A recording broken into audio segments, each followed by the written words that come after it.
दोस्तों, ऑपरेशन सिंदूर के तहत जैसे ही हमारी सरकार ने पाकिस्तान के नाको चने चबा दिए, तुरंत ही यह निर्णय हुआ कि भारत के अंदर जो घुसपैठिए बैठे हैं उसमें पाकिस्तान के भी हैं, बांग्लादेश के भी हैं, रोहिंग्या भी हैं। उन सबको भी उनके देश वापस भेजा जाए क्योंकि ये देश की आंतरिक सुरक्षा के लिए खतरा है।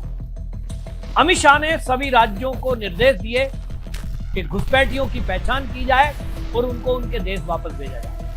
असम क्योंकि बॉर्डर स्टेट एरिया है और वहां पहले से ये लागू है और वहां असम की सरकार यानी हेमंत बिस्वा शर्मा सरकार बांग्लादेशी घुसपैठियों पर लगातार कार्रवाई कर रही है। उसी कड़ी में लोगों को डिटेंशन सेंटर में रखा जा रहा है, जेल में रखा जा रहा है। जैसे जैसे पहचान होती है उनको बांग्लादेश छोड़ने का काम, बीएसएफ को सौंपने का काम असम की पुलिस करती है। लेकिन एक मामला ऐसा आया कि जिसमें बांग्लादेश भेज दी गई महिला का बेटा वो कपिल सिब्बल से मिलता है और कपिल सिब्बल सुप्रीम कोर्ट पहुंचकर कहते हैं कि असम की सरकार ने जो पुलिस ने ये कार्रवाई की है ये गलत है।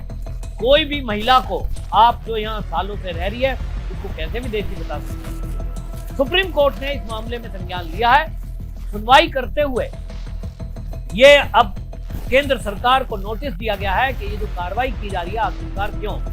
आप सवाल सोचिए, देश में जिस तरह से बताया जा रहा है कि 5 करोड़ घुसपैठिए रहते हैं, बांग्लादेश के लोग हैं, पाकिस्तान से भी अनेक लोग ऐसे हैं जो यहाँ टूरिस्ट वीजा पर आए या स्टूडेंट वीजा पर आए और कभी वापस नहीं गए। उनको पुलिस खोज खोज कर निकाल कर बाहर फेंक रही है, यानी वापस उनके देश भेज रही है। लेकिन इसमें असम से आए हुए लोग जो असम सरकार ने पकड़े हैं, उनको बॉर्डर पार भेजा है, वो अब कपिल सिब्बल से उम्मीद लगाएं कि ये हमारी वापसी कराए। और कपिल सिब्बल सुप्रीम कोर्ट पहुंचे हैं तो वो ये कह रहे हैं कि जिनको बांग्लादेश भेज दिया, उस महिला का जिसका केस लेके गए, कहते हैं उसे भारत वापस लाया जाए। मामला है असल में आपको बताएं कि ये है मनोवरा बेवा, इस नाम की एक महिला है, उसका एक बेटा है अनच अली। वो अनच अली असम में रहता है और उसका कहना यह है कि असम की जो पुलिस है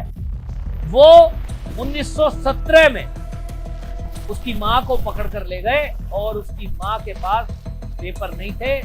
हमें ये बताया गया कि वो विदेशी है, बांग्लादेशी है, और उसको पुलिस पकड़ करके ले गई और ये बताया कि बांग्लादेश भेज दिया गया है। जबकि कोर्ट में कपिल सिब्बल ये कह रहे हैं कि हमें तो ये भी नहीं पता है कि पुलिस उनको बांग्लादेश भेज चुकी है या वो भारत में। अब आप सोचिए किस तरह की टिपिकल चीजें उठाई जा रही हैं और ये कहा जा रहा है कि भाई उसको कहां ले गए। और कपिल सिब्बल सवाल कोर्ट में ये भी उठा रहे हैं कि कैसे आप किसी को विदेशी